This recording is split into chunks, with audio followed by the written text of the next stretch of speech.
Hello, YouTube, and welcome back to another, not exciting, mediocre Tron Uprising vlog. Now we're going on to episode 10, Scars Part 2. And in following up with the last episode, Beck has now woken up, but he's apparently too late as Tron is on his way to go de-res Dyson. Yeah, no, he's not there yet. You would think that after knocking out Beck, he would have been a little bit farther, but nope, he just got out of the hideout. Either Tron is really slow, they have a very big hideout, or he's using the Walker equivalent of a light cycle. But, anyway, I guess it's the light cycle because Beck is able to get out pretty fast and is able to catch up with him. Again, Walker light cycle. So Beck tries to talk Tron out of it, but he's not getting through to him, so they have a light cycle fight. I guess that's something that they can do. As we see, Beck is almost pushed off a cliff.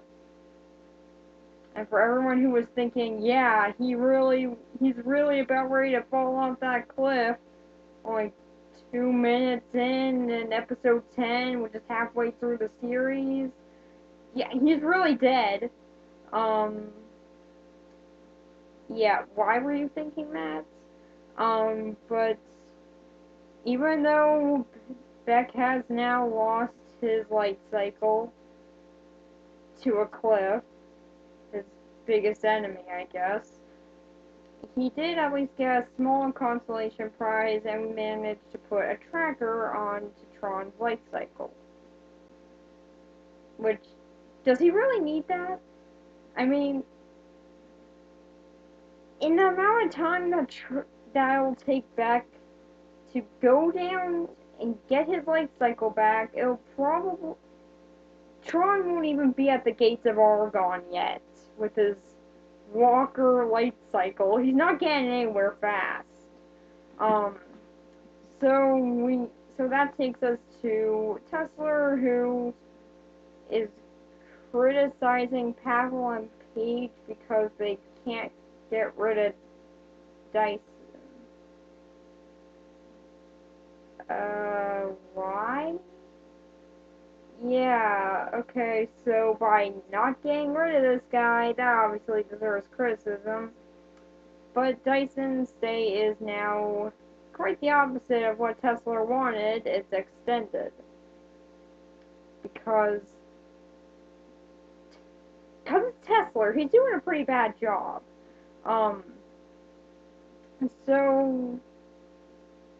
So after Dyson starts calling out Tesla, he makes the obvious he comes up to the obvious conclusion. Send Paige out to go give Dyson another tour. Either tours are this guy's kryptonite, or he just really doesn't want to hang out with Paige anymore. Or he just really wants to bore Dyson to death or something. I don't know. So then, after a little bit of a tour is now taking place, there's a cooling failure. And which is obviously the way to lead us into a flashback. I don't think I've ever seen a cooling failure flashbacks before, but there you go. And as we see that after the events of the last flashback, Tron has woken up in a tube where there are a lot of other programs that used to be the guards working for Flynn are all trapped in other tubes surrounding him. And then there's a data extraction that takes place, And somehow this changes all the program's colors from blue to orange. All except Tron's. What does this mean? I honestly have no idea. Yeah, they never explain this. All they call it is reprocessing or repurposing, whatever the hell they call it. And what is that supposed to do? You changed their colors. Why exactly? Did they need their colors changed? It's not like all the programs in Argon that follow Tesla and Clue's rule colors are orange. No, they all have different colors. So why did you change their colors? What was the point of that? Like, that had to cost money, right? Like, how much did that cost? That had to cost a lot of money for something that was really pointless. Why couldn't you just do a data extraction? Why did you need to change their colors? Or did that just come with the data extraction? And again, does that cost money? Or euros? Or pounds? Or whatever currency they use in the grid?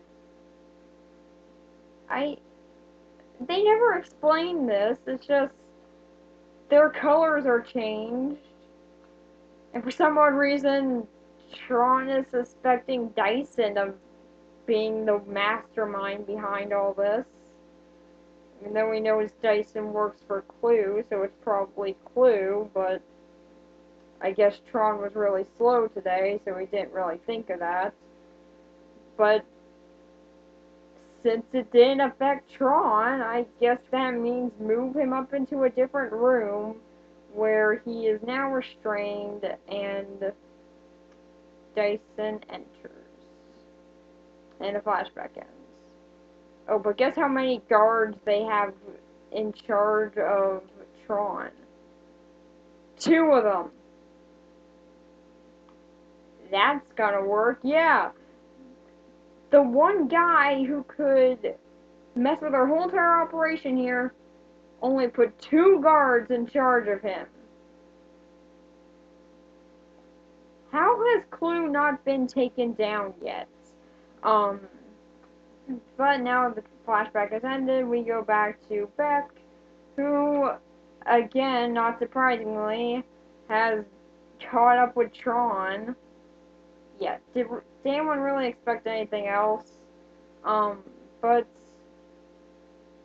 now we see that Beck is yet again trying to talk Tron out of this. It's gonna work, isn't it? Nope, it doesn't. So, yeah, I know, you're all on the edge of your seats there, but it doesn't work. It just ruined that suspense for you. So, another fight breaks out between them, as we see that Tron has now taken Beck's disc and has handcuffed him to a rail, his biggest weakness. But, yeah, that's kind of harsh there. Let's think back to the episode Identity for a minute, where Beck lost his disc for a few hours and was already starting to forget who he was. Either Tron really thinks that this will wrap up pretty fast, or he's really not that sure on his plan here, and that he's just gonna keep Beck busy for a little bit with the disc. And I guess he just hopes that he'll join him and Dyson, whatever they're doing later. But yeah, this really is a very harsh move here, because he could completely forget who he is. Do you want that, Tron? Is that what you're trying to go for here? Or are you just really confident that you've taught him well, and that he'll just get out and be able to stop you? What's your plan? But now But I guess we don't have any time to think about that. That's why I just went on a small rant about it. Because now we got to see that Pavel is the one who is behind the cooling failure, of course. And why did he do this? Oh, you're gonna love this. He did it to undermine Tesla.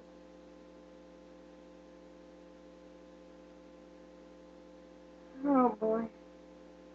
Okay, there are a few problems with this plan. One, how on earth would that undermine Tesla? If anything, that'll just look like like an accident. So it's not going to destroy Tesla's reputation at all. And why would that destroy Tesla's reputation? I mean, it's a cooling failure. What's that going to do? What? What was your plan? Oh yeah, your plan's to get a stupid promotion because you think that Tesla is going to be fired because of a cooling failure.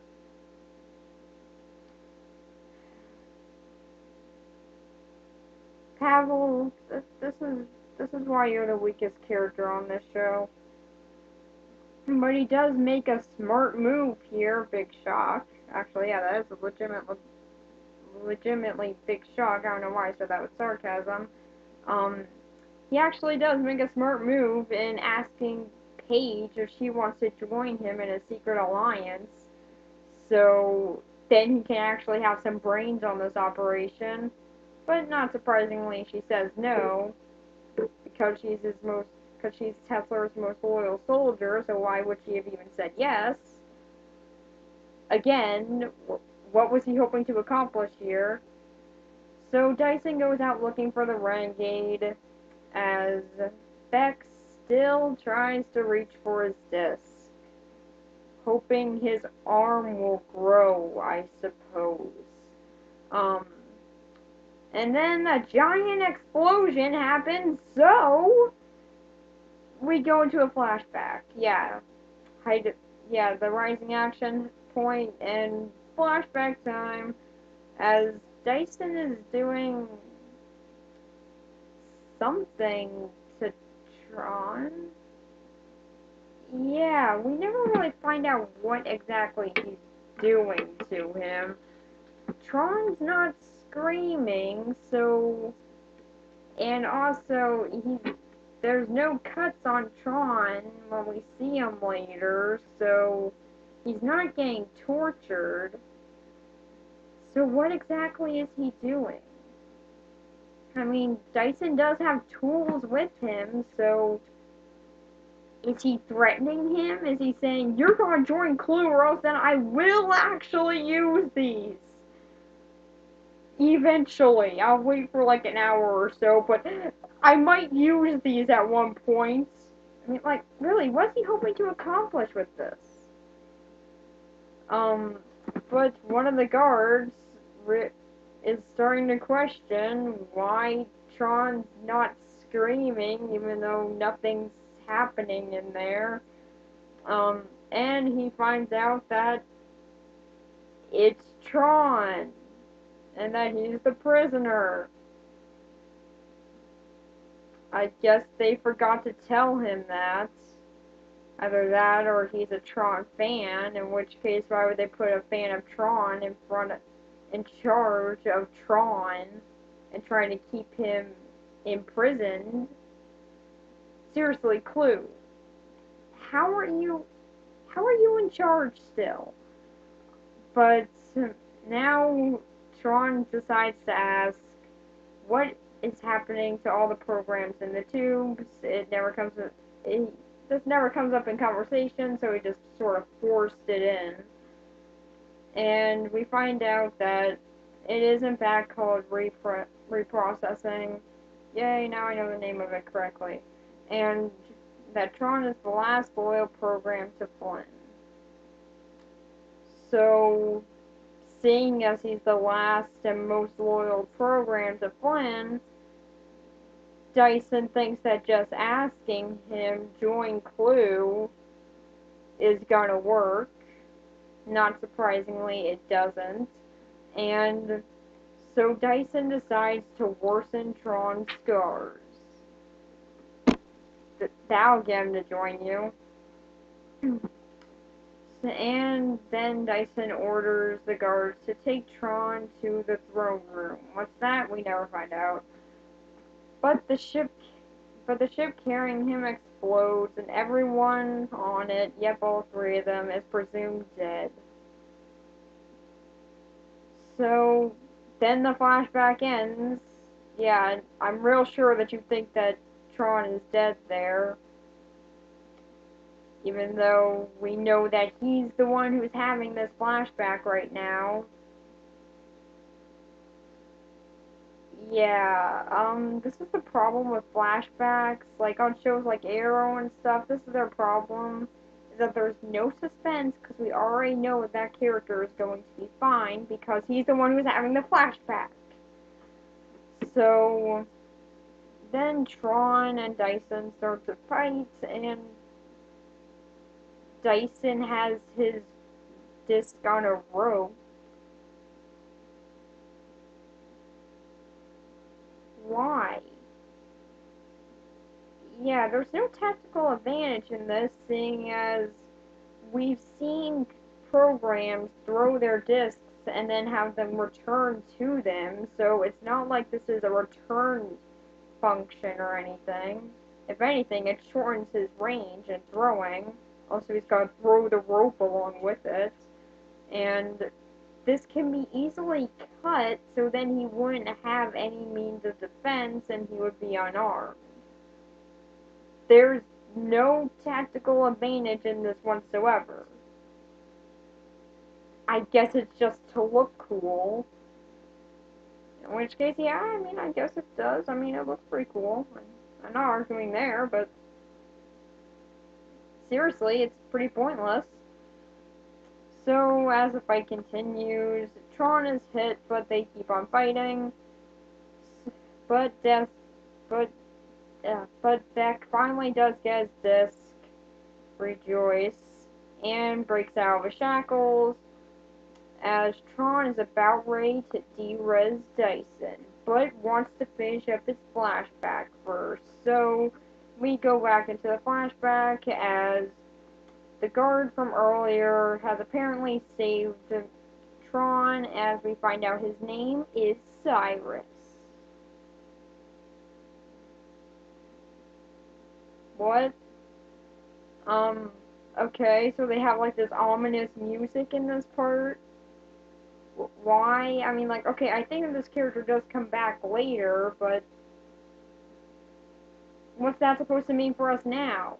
Like, are we supposed to be intimidated that his name is Cyrus if we don't know who he is? Or what he does later? I mean, like, again, I think that he does come back, but seriously, are we supposed to be intimidated? It's just like bringing up Gideon a few episodes before Gideon comes in and saying, "Oh yeah, you should be scared about Gideon." Like, we don't know what he's gonna do, so it's not going to be intimidating to us at all. But then we see that Cyrus helps Tron escape. Good for him, leaving his partner and possible friend to die. I Good for him. Again, I guess he's real happy with that. But since Tron has now finished up his flashback, he decides not to de-res Dyson, as Beck decides to leave because he doesn't want Tron finding out that he didn't do anything when he could have just helped out and stopped Tron from de-resing Dyson, but he didn't, so he just leaves so he won't be discovered for that. As Paige takes responsibility for losing track of Dyson, but that's just what Tesla wanted, so she instead gets congratulated, sort of forgetting about that whole entire Pavel's trying to revolt against you thing. As we go back to the hideout with Tron, where he is finally healing his scars as Beck watches.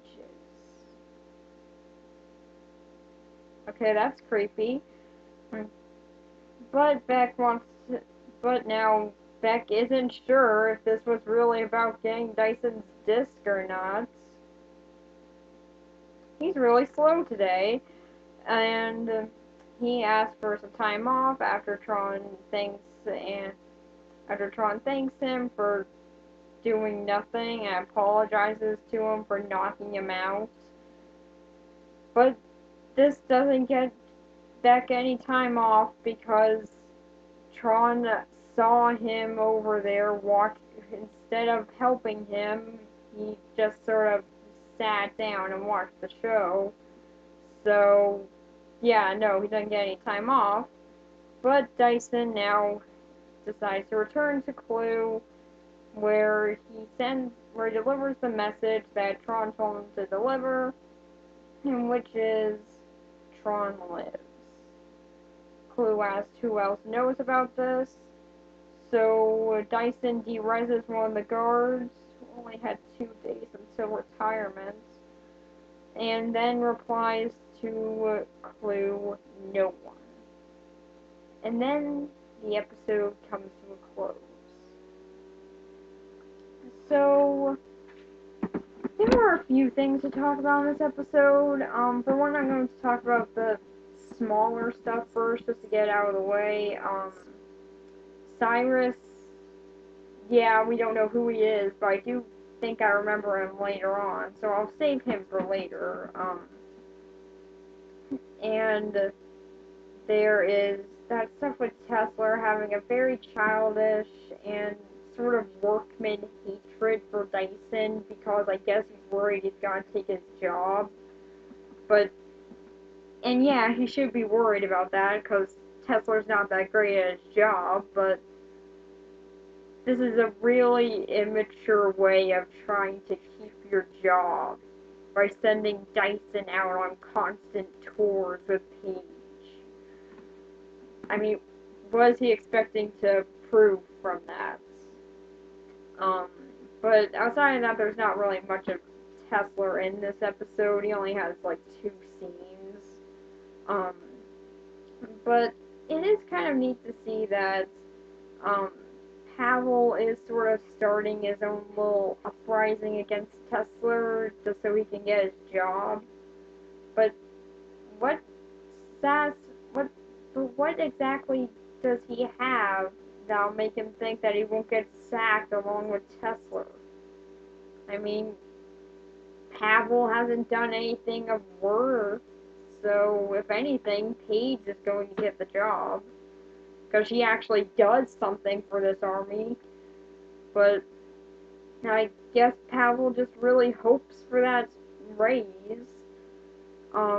And Pavel and Paige in this episode doesn't really do that much, so there's not really much to talk about her. Zeb and Mara and the whole group of people at the garage aren't in this one, so there's nothing to talk about with them. And Beck is pretty much just shoved to the side. They don't even really need him in this episode. It's just he's the main character, so he has to be there. But none of that's really the interesting stuff. The interesting stuff in this episode is what goes on between Tron and Dyson, with clues who are put in the middle. That's really where this episode is rather interesting. It's cool to see Tron's history all throughout these flashbacks. Even if they are rather short, they do at least tie into their story. And it is really cool to see. And it's very neat to see what Tron went through and how he got these scars. So I will say that that's really where this episode is good. And this is what makes it much more story-tied, and it is much more interesting to see. Half of the time I was pretty much saying, yeah, okay, I don't care, get back to Tron, please.